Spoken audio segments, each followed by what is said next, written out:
Hello there. In this video, I'm going to talk about the Yonge Streetcar. This was Toronto's very first streetcar line and is arguably the most important one in its history. So, let's get into the video.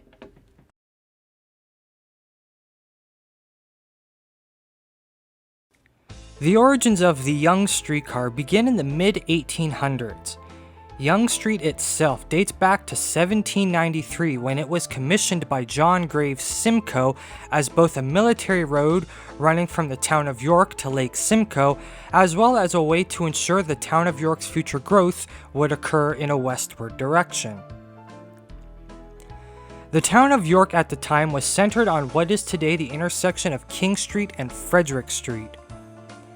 On March 6, 1834, the town of York reincorporated as the city of Toronto, and by 1849 had a population of over 21,000 residents. By this time, traffic along Yonge Street had become a problem, and a cabinet maker / undertaker named Bert Williams saw an opportunity to establish a stagecoach service in the city. William would construct 4 passenger stagecoaches, which he called omnibuses, and would create Toronto's first public transportation service. This service would run from the St. Lawrence Market, west along King Street and north along Yonge Street to the Red Lion Hotel in the village of Yorkville. Omnibuses would depart every 10 minutes and cost 6 pence to ride. Within a year, Williams would add 4 additional 4-passenger coaches as well as 4 10-passenger coaches to his fleet. Williams' omnibus service proved to Toronto City Council that there was a market for public transit in the city. In 1861, Alex Easton, who was from Philadelphia, was invited to Toronto to aid the city in the creation of a new street railway company. Alex would draw upon his experience setting up Philadelphia's first railway in 1858. On July 22, 1861, the City of Toronto would grant a 30-year franchise to the newly created Toronto Street Railway Company, which was headed by Alex Easton. The company would then begin the construction of the Yonge Streetcar, which would run from the St. Lawrence Market to Yorkville Town Hall via King Street and Yonge Street. This line would be the first streetcar line in Toronto and Canada as a whole. Opening ceremonies were held on October 10th, with the line opening to the public the next day. The Globe newspaper would have this to say about the opening ceremonies. Long before 1 o'clock, the time was set for the starting of the first horse car. Large crowds had made their way to the village and all were bent on enjoying themselves. Yorkville presented a gay appearance with its flags and banners, and every window had its full quota of spectators. Seldom has the quiet village seen such a bustle and excitement, and when the first car came out of the depot and was placed on the track, a grand cheer arose from the assembled multitude. Some difficulty in clearing the lower part of the line led to a delayed start, and it was 4 o'clock before the car commenced its moment's journey. On board were the Reeve and Council of Yorkville and the several members of the Toronto City Council, and on the roof was the artillery band playing spirited airs suitable to the occasion.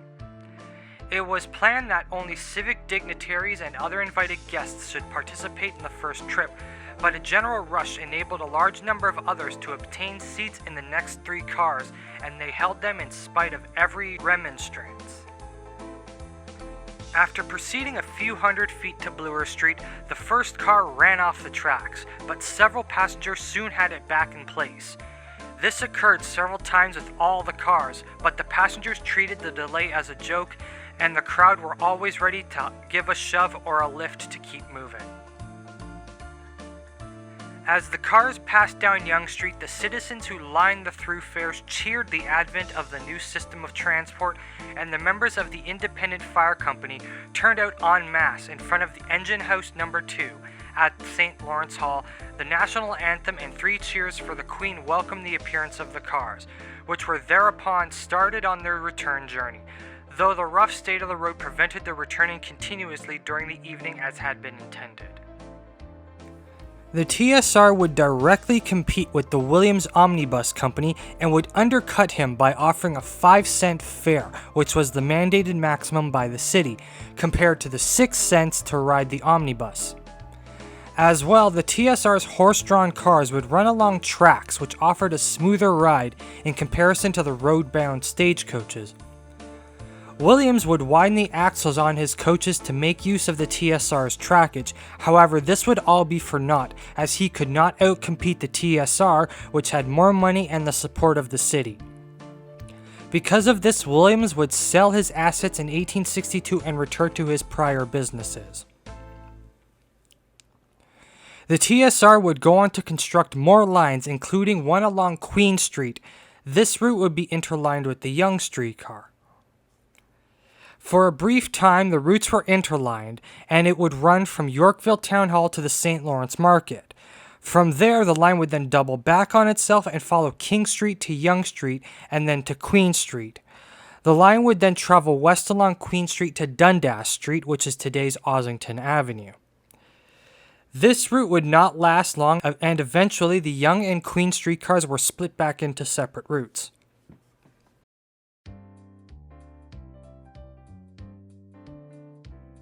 The 1880s would see Toronto grow both by population and geography. The town of Yorkville would be annexed in 1883, and by 1888 the city of Toronto extended all the way up to the CP rail tracks.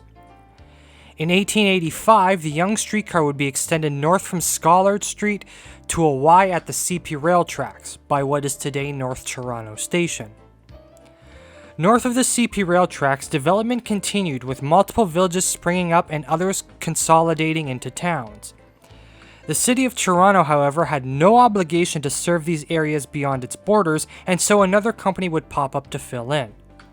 This company being the Metropolitan Railway, which by 1885 was running a route from the CP rail tracks to the village of Eglinton and eventually the village of York Mills in 1892. The northern villages, however, were not pleased with the service provided by the Metropolitan Railway and its high fares, and looked on at the better service and cheaper fares south of the CP rail tracks provided by the TSR.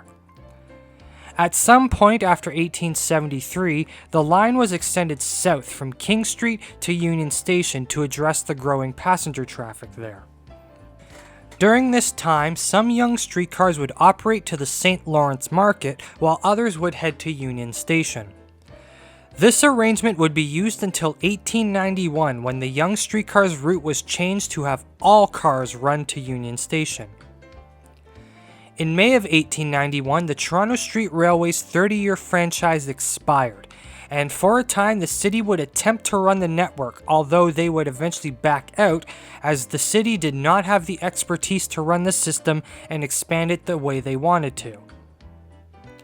One of the things Torontonians wanted was the streetcar system to be electrified. This was brought on when in 1884 a Belgian man, Charles van Depoele, built an experimental electric railway line running from the entrance of the Exhibition to the end of the King streetcar line at Strawn Avenue and Wellington Street. After seeing this, Torontonians were eager to see the streetcar network electrified and the horse cars taken off the streets. Not all were on board, however, as in 1892, a reporter for the Toronto Telegram would say that the electricity had stopped his pocket watch and that the electric car was the creation of the devil. By this time as well, the Metropolitan Railway north of the city had already electrified its line, and so the city would need to catch up. On September 1st, 1891, the Toronto Railway Company would be given a 30-year franchise to operate the network. The TRC would quickly get to work electrifying the network, with the first line being the Church Streetcar on August 16, 1892, and then the Yonge Streetcar a month later. The section of the line north of Bloor Street would be electrified first, while the line south of Bloor was renewed. During this time, Yonge streetcars would operate from Front Street to Church Street and then north to Bloor Street. The line would then travel west to Yonge Street and continue its normal route from there. This routing would remain in place until October 10, 1892, when the entire line was electrified. As traffic increased, the TRC would begin constructing loops for its streetcar lines, as using these would be faster than Ying the streetcars. The Yonge Streetcar would begin to utilize the newly built station loop on December 2, 1895. By the 1910s, Toronto was growing again with the annexation of Rosedale in 1905, Deer Park in 1908, and the village of North Toronto in 1912. The city had hoped that the Yonge Streetcar would continue north into these newly annexed areas. However, relations between the City of Toronto and the Toronto Railway Company had begun to deteriorate. By this time, the owner of the TRC, Sir William Mackenzie, had ownership of multiple radio railway companies, including the Metropolitan Railway, which by this point was known as the Toronto and York Radio Railway. Back in 1900, there were plans to give Toronto's radio railways access into the city via the streetcar network. These discussions were, however, bogged down by issues over right-of-way ownership as well as the use of freight trains on city streets. At this time, Sir William Mackenzie was also the owner of the Canadian Northern Railway, which would later become part of the Canadian National Railway, or CN Rail.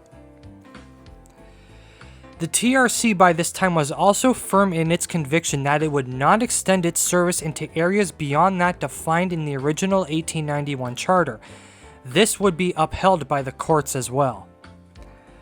The city was now, however, looking for ways to break the TRC's monopoly on the streetcar network and would consider the construction of a subway under Bay Street and to Raleigh Street.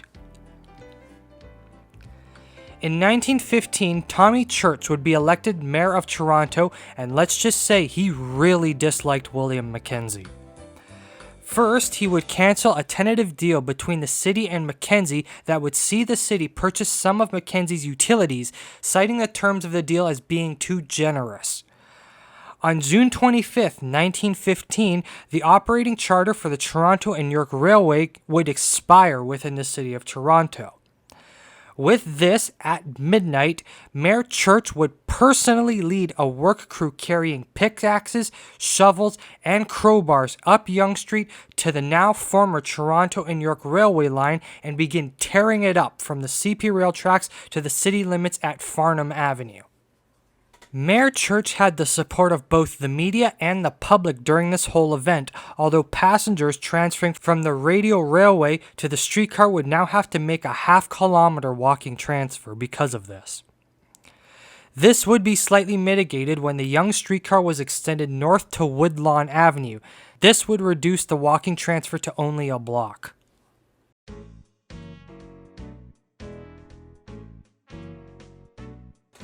On September 1st, 1921, the Toronto Transportation Commission would take over streetcar operations in the city. At this time, the Yonge Streetcar would operate its normal route from Woodlawn Avenue to Station Loop. However, some cars would short-turn via Front Street, Scott Street, and Wellington Street. Night service would Y at Yonge Street and Wellington Street. The TTC would also begin to rehabilitate the Yonge line, among others, after the TRC left them to decay in the later years of their charter. During this time, the Yonge Streetcar would be diverted onto other roads such as Bay Street, Church Street, and Victoria Street, depending on which block of Yonge Street was being worked on. This work would take 2 months, and after completion, the Yonge Streetcar would return to its normal route. A week after this, the TTC would also begin the rollout of Peter Witt cars on the Yonge line, replacing the old wooden TRC cars. 2 weeks after that, the Peter Witt cars would begin to pull trailer cars as well. On November 2nd, 1922, the Yonge Streetcar would be extended north from Woodlawn Avenue to the newly built Glen Echo Loop at the city's northern limit. This would finally bring frequent streetcar service to the areas north of the CP rail tracks. Glen Echo Loop would also be the terminus of various bus routes and the Toronto and York Radio Railway, which offered service beyond to Lake Simcoe. During the 1920s, service on the Yonge Streetcar would remain unchanged, although some cars would short turn at the newly built Lawton Loop, while others did so at Front Street and Scott Street. The Yonge Streetcar would also continue to use 2-car Peter Witt cars, and the trailer cars would eventually be upgraded from 2-door cars to 3-door cars. By the 1930s, the Yonge Streetcar would be rerouted to the newly built station loop after the opening of the new Union Station. At this time, the traffic along the line reached the point that one could see well over a dozen 2-car streetcars coming from either direction on Yonge Street. Even with the Great Depression, ridership on the Yonge Streetcar was increasing.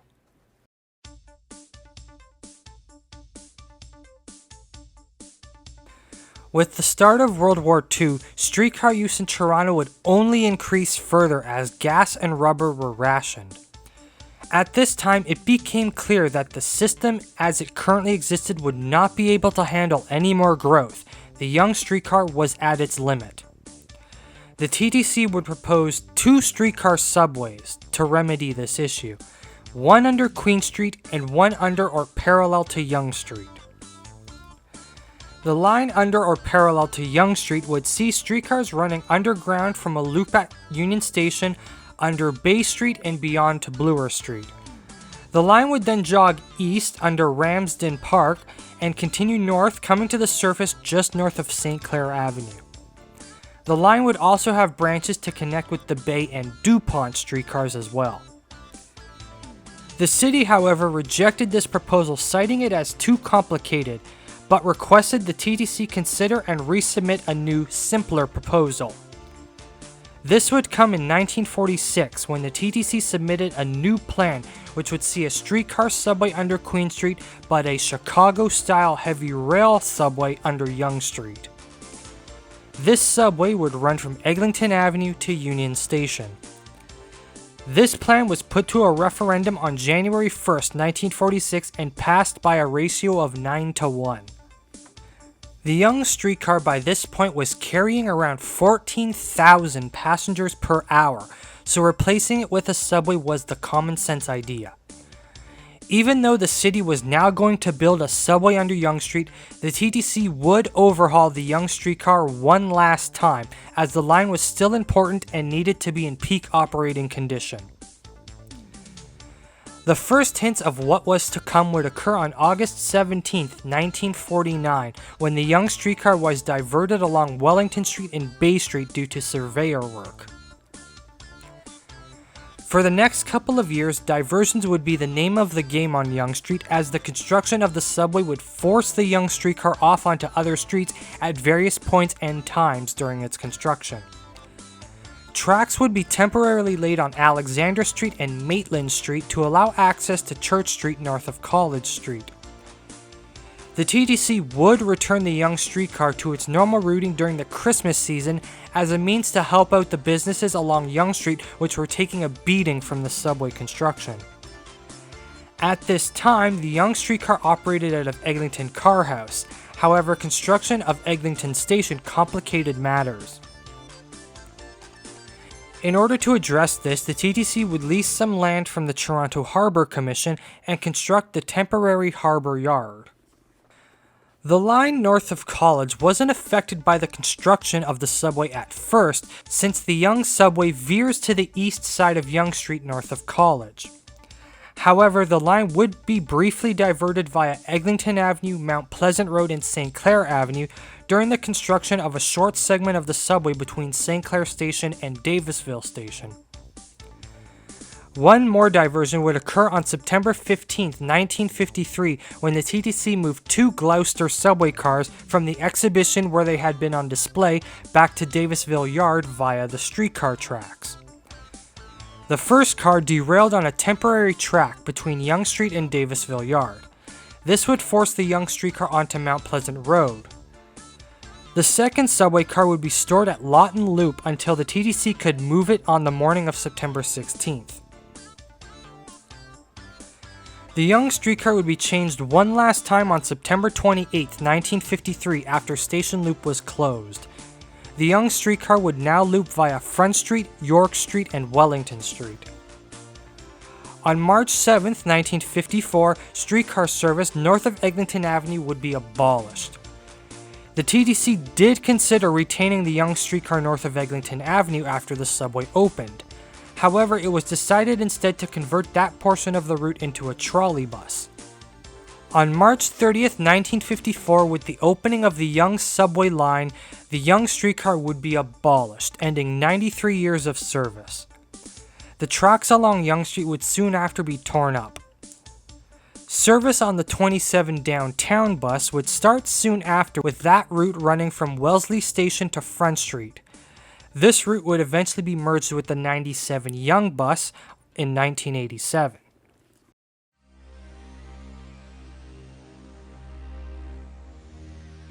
Today, nothing remains of the Yonge Streetcar. The Yonge Streetcar was both the first streetcar in Toronto and the first one in Canada. The line would become the central spine of Toronto's streetcar network, and over its 93 years of service would become the most heavily used line in the city. At its peak, the Yonge Streetcar was moving roughly 14,000 passengers per hour, the upper limit for a streetcar line. Constructing a subway under Yonge Street was the logical thing to do, and the city is better because of it. While the streetcar is gone, the subway that replaced it has filled in its role well. Possibly too well. Just as the Yonge Streetcar was at and over capacity, with wall-to-wall people and an almost unending chain of streetcars creeping up and down Yonge Street, so has become the subway which replaced it. The Yonge subway today is the most heavily used subway line in Toronto, and like its predecessor, is at and over its capacity. The more things change, the more they stay the same. And with that, I will end this video here.